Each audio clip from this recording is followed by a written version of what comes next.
সাথে হ্যাঁ তাহলে ও বুঝবে কিভাবে যে আমি স্পেশাল ভাড়া দেব। হ্যাঁ আমরা দেখিয়ে দিত এই যে আপনি মৌখিক বলছেন বা সরাসরি দেখাচ্ছেন কিন্তু আপনার টিকিট কাটার সময় টাকা 1500 টাকা দিচ্ছে, উনি 120 টাকা পাবে, এই জন্য লেখা আছে। এই যে রিসেন্ট গাড়ি, এই যে এখন ছাড়বে, ছেড়ে দিচ্ছে অলরেডি।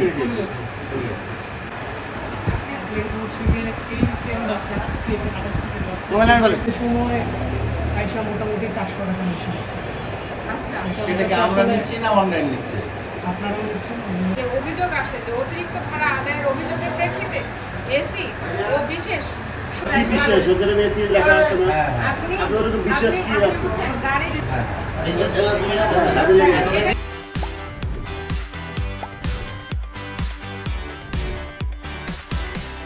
গত বছর আমি সেম বাসে গেছি ঈদের সময় 850 বা 820 টাকা করে নেয়। তো আর নর্মালি